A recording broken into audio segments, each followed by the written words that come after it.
Hello student, welcome to the new session of the physiology. Now we will start with the reproductive system. And in the reproductive system, first we will cover about the sex determination, then we will cover about the male reproductive system in the detail, and then we'll go about the female reproductive system, and then some applied aspects related to the reproductive system.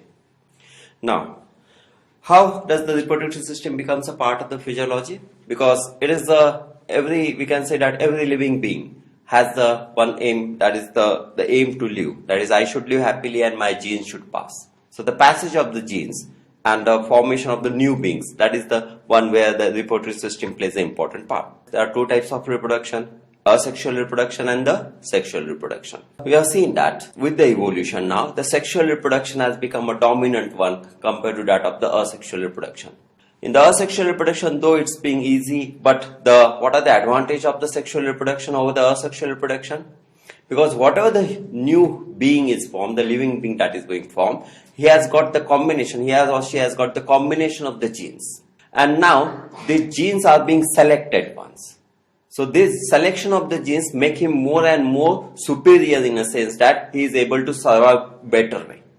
So that his immunity is boosted up, he has got more ability to be surviving in this world. So that's the Darwin's theory that is simplified here. But for the sexual reproduction, it requires the involvement of the two individuals or gametes, we can say, and one of each from the opposite sex. When we determine what determines the sex of the person, we generally call it as the X factor or the Y factor. These are all related to the chromosomes which are present, XX chromosome or the XY chromosomes. What are the differences between a male and female apart from this chromosome? The male will have the gonads, differences in the gonads. Male will have testes, whereas the female will have ovary. The hormones produced by the gonads will be different. The dominant hormones are the androgens, which are produced by the testes, whereas the estrogens will be much more dominantly produced by the ovary. Apart from the androgens and the estrogens, the testis will also produce MIS, that is, this is the important substance that is called as Mullerian inhibiting substance, or Mullerian inhibiting factor is also called as. Now this is the important one which is required to regression, which causes regression of the Mullerian duct. If you recall your embryology knowledge, the Mullerian duct which is going to form the female genitalia. So ultimately, if this is not being regressed, then ultimately the fetus will have the female genitalia. So the regression of the Mullerian duct and the Wolffian duct which is going to form the male genitalia, that should be sustained. So this regression of the Mullerian duct is by the Mullerian inhibiting substance, and it is synthesized by the testis, mainly the fetal testis.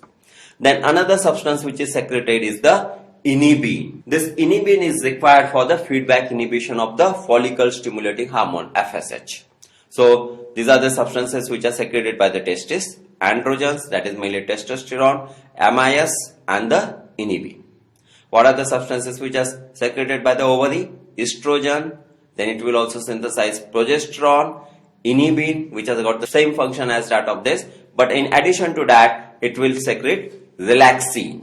What is this hormone relaxin?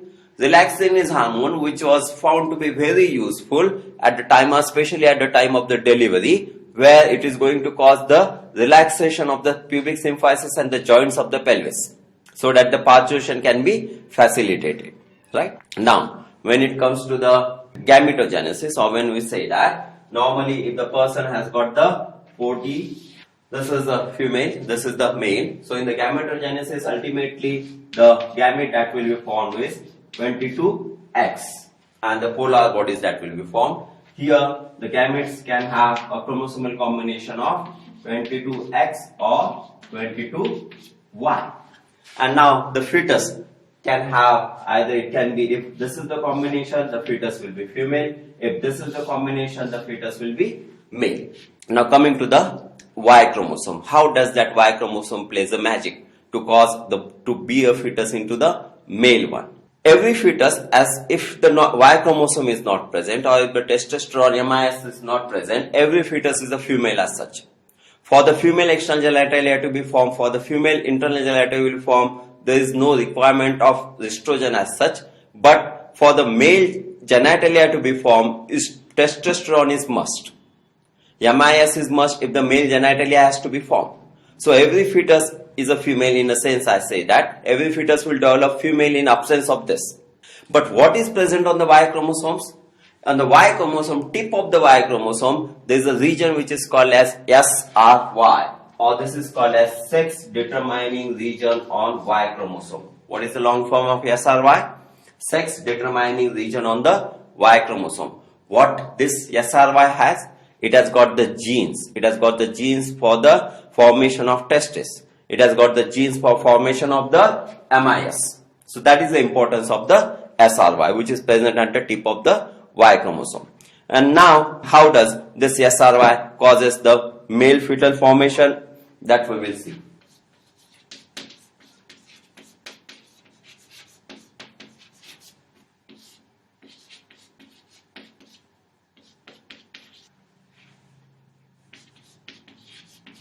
Now, initially, the gonad, we can say they are bipotential.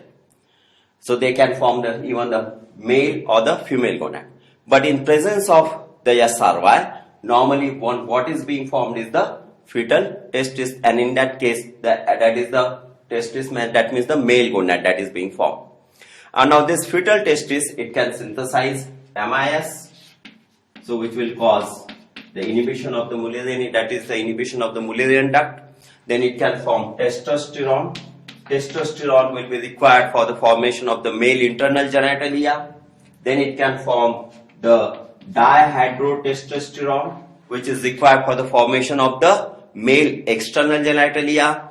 And then again testosterone will again be responsible for the male brain as such. Now, what do you mean by male brain and the female brain? Male brain and the female brain, they differ in a particular way. The hypothalamus, the pulsatile release of the gonadotropes. The pulsatile release of the gonadotropes is very important in a female brain, but this is not that much important in a male brain. So the decision whether it is going to be male brain or the female brain is at the time of the fetal life only. And who makes the difference? Mainly the testosterone that will develop the female brain.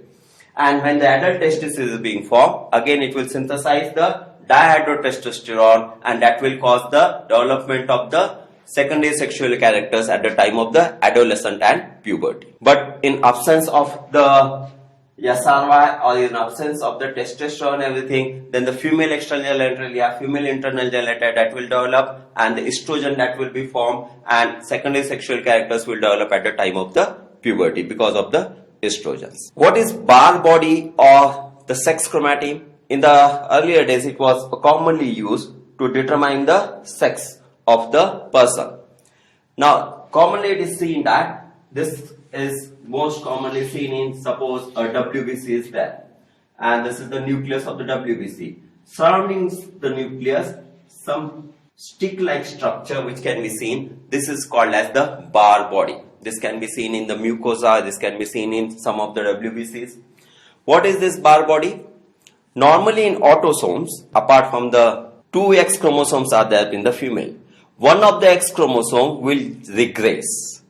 This regressed X chromosome is nothing but the Barr body. So from this, if I ask you a question that Barr bodies will be seen in male or female, the answer is that it is seen in female only, because the two X chromosomes, one of the X chromosome will just regress. Now the question is that which X chromosome, either from the father or from the mother, which one is going to regress? This becomes a randomly. In 50% of the cell, either the chromosome from the mother or from the father that is going to be regressed. So what is a Barr body or sex chromatine? It is one of the condensed or regressed X chromosomes, that is autosomes disease or the somatic cells. Now coming to some of the aberrant sexual differentiation, or where the sexual abnormality that is being formed. This can happen is because of the two key reasons. Either they can be chromosomal abnormalities or there can be a hormonal abnormalities. Now, in which case you can find the chromosomal abnormalities? As you can see here, the number one cause is the non-disjunction of the sex chromosome during the first division of meiosis. Now, as I explained you, 44XY, it should divide into, when the gametes are being formed, it should divide into 22X and 22Y. Suppose if there is a non-disjunction of the sex chromosome, one of the gamete it can have 22XY and one of the gamete will just have 22 chromosomes, no sex chromosome. So if this gamete, the gamete either of this gamete fertilizes with the ova, in that case whatever the fetus that is going to form, it can have either one less sex chromosome or it can have the excess of sex chromosome. So the fetus can have the 40, that is the 44XXY, or the fetus can have the 44X0. So this is called as non-disjunction of the sex chromosome. Non-disjunction or simple loss of sex chromosome can also occur in early mitotic division.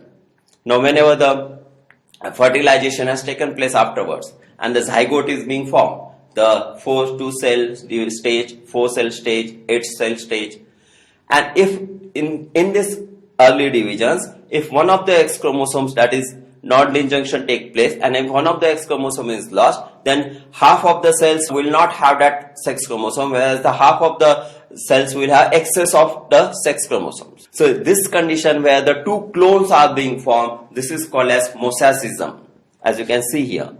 And in this case, if the sex chromosomes is involved in that, the person even can have true hermaphroditism. What do you mean by true hermaphroditism? That means the genetic pattern of both male and female, they are being present. So this condition is called as true hermaphroditism. Transposition, that means whenever the cell division is taking place, now there is the chromosome should separate, but the part of the chromosome they just transpose over each other, and in that case also, because of the transposition, the chromosomal abnormalities can occur. Hormonal abnormalities, which are much more common again, these are the genetic pattern will remain same, but the person will have pseudo hermaphroditism in this case, because the fetus is exposed to excess of the hormones, sex hormones. To give you some examples, let's see some of the examples of the chromosomal abnormalities. Turner syndrome, or which is called as X0. In this case now, person will remain as infantile. Then there is no sexual maturity at the time of the puberty.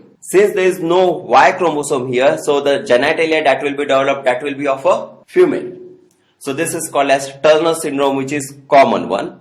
The next is the Klinefelter syndrome, which is again a more common one. In this case, it is because of the non-disjunction, and the person will have the genetic pattern as XXY. Since there is a Y chromosome, so the person will have the male external genitalia, male internal genitalia, but the problem is that seminiferous tubule will not be functioning. There is dysgenesis of the seminiferous tubules. So the sperm production will not be present.